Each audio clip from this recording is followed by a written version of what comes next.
Hello and welcome to another episode of the Classical Republican, episode 11, and we're talking about Machiavelli's critique of Venice.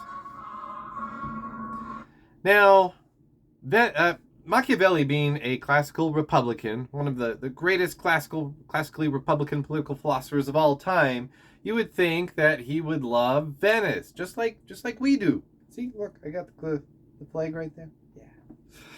We love Venice, we classical Republicans.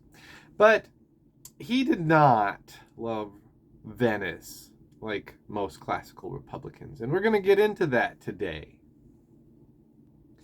In chapter 21 of The Prince, Machiavelli says, "The Venetians allied themselves with France against the Duke of Milan, an alliance which they could easily have avoided, and which proved their ruin." So, he really did not appreciate Venice's alliance with France during the Italian Wars. Now, Venice had an alliance with a lot of other people. During the Italian Wars, they all kind of ganged up on Venice, and so to get out of this really bad situation, they had to do a lot of fancy diplomatic footwork. And so they ended up switching alliances and bringing in the French. The French came into Italy and fought all their enemies, helped them fight off their enemies for them. So he did not appreciate this. The Pope was fighting at this time, and the Holy Roman Emperor, of course, who was German at the time, and but the Holy Roman Emperor seemed to have a lot more legitimacy than the French in Italy. The Holy Roman Emperor, of course, was the Holy Roman Emperor, and so he had some legitimacy for interacting with the powers in Italy. But Machiavelli didn't really see France as having any legitimacy, and so he was really upset with the Venetians involving them more in Italian affairs. So he really gives them a hard time for not having loyalty to Italy and allying with France. In Book 1 of The Art of War by Machiavelli, he states, "But if the Venetians acted in that manner out of an apprehension that they did otherwise, someone of their own citizens might seize the government itself. It was an ill-considered fear, for not to repeat what has already been said, if none of their naval commanders ever made himself master of any town upon their coast, much less occasion had they to fear that any of their citizens who commanded their armies should use them for such a purpose."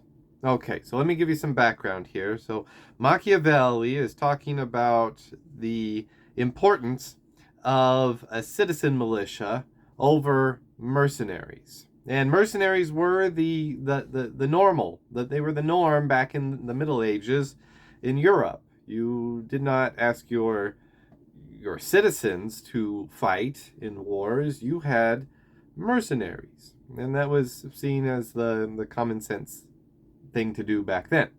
But classical Republicans, going all the way back to Aristotle, would see that was maybe supplement with mercenaries, but you're going to have your citizens go to war. That's a proper Republican thing to do. So Machiavelli is speaking out against this, and he's saying that the Venetians should not have feared this because they should not have feared a Caesar rising amongst them and the army becoming loyal to a Venetian citizen rather than to the Venetian state, because they had a great navy, and which was commanded by Venetian citizens. And so if they didn't have a problem with the navy, they would not have had a problem with the the army. He goes on to say, if they had considered this, they would have been convinced that tyranny and usurpation are not a result of arming the citizens, but of leading a government weakly, and that, while a state is well led, it has nothing to fear from its subjects' arms. The resolution, therefore, which they took upon that occasion was a very imprudent one, and brought great disgrace and many misfortunes upon them. So, because they chose to have mercenaries, that was a weakness in the Venetian regime. Now, in the discourses, he basically calls them weak. Now, this is also referring to the Italian wars. Venice having obtained possession of a great part of Italy, and the most of it not by war, but by means of money and fraud. When occasion came for her to give proof of her strength, she lost everything in a single battle. And that's mostly true. They did acquire all that land on the Italian mainland through maybe some trickery, maybe some lots of diplomacy. That is true.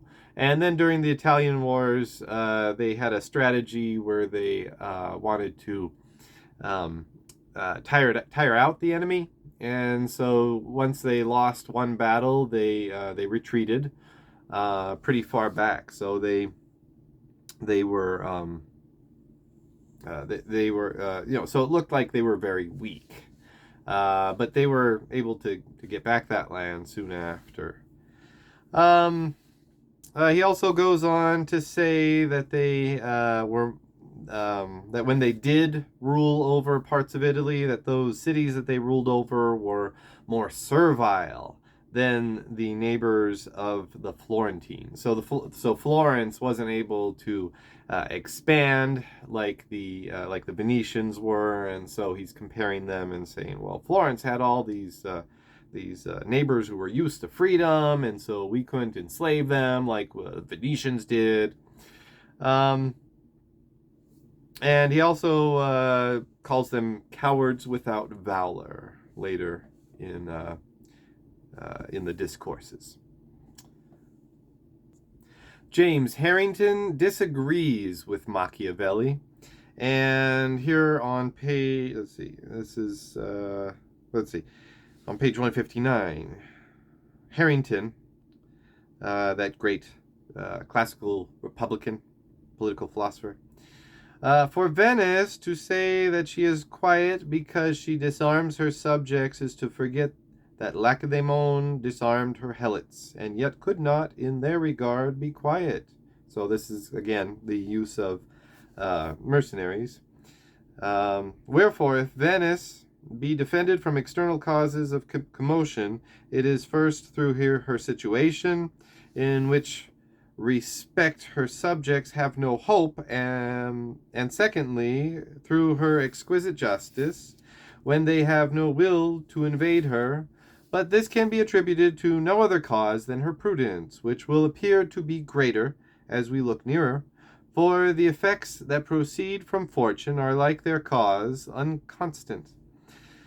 But there never happened unto any other commonwealth so undisturbed and constant a tranquillity and peace in her as in that of Venice. Wherefore this must proceed from some other cause than chance. And we see that as she is of all others the most quiet, so the most equal commonwealth, her body consists of one order, and her senate is like a rolling stone, which never did, nor while it continues upon that rotation, ever shall gather the moss of a divided or ambitious interest, which much less such an one as that which grasped the people of Rome in the talons of their own eagles.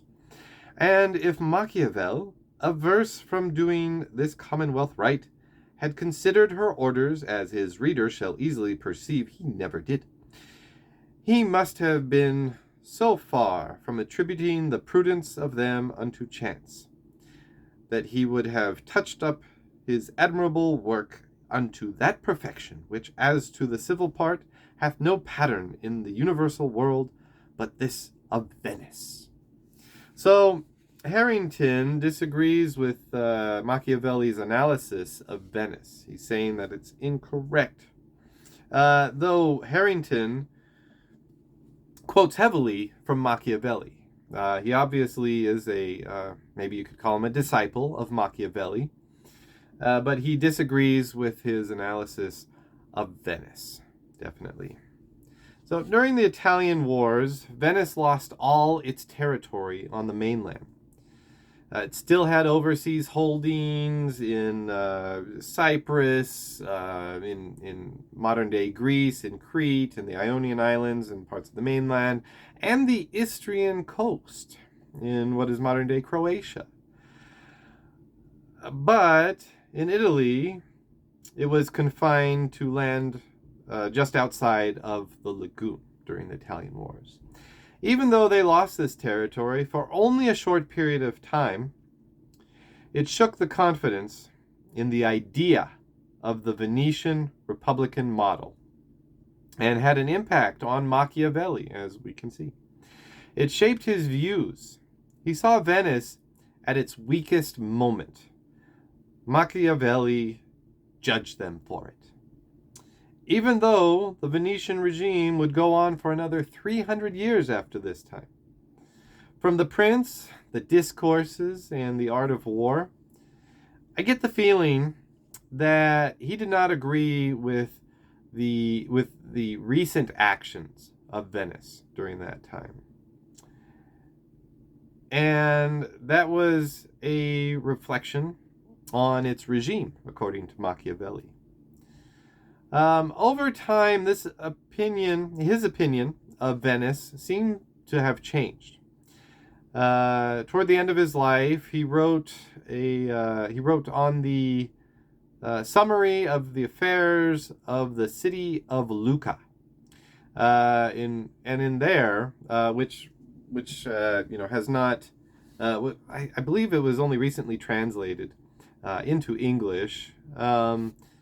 It was in that he comes out as being in favor of a more complex regime like that of Venice. However, very few people ever read the affairs of Lucca, and so it is necessary to discuss the critique he made in The Prince, the Discourses, and the Art of War, because that is what is commented upon, as we see from Harrington's Oceana. So, that concludes the video for today, and it concludes my trilogy of videos on Machiavelli. So, mind you, he will probably come up again, but this is probably the last video I'm going to be doing solely on Machiavelli. So, have a good day, and long live the Republic.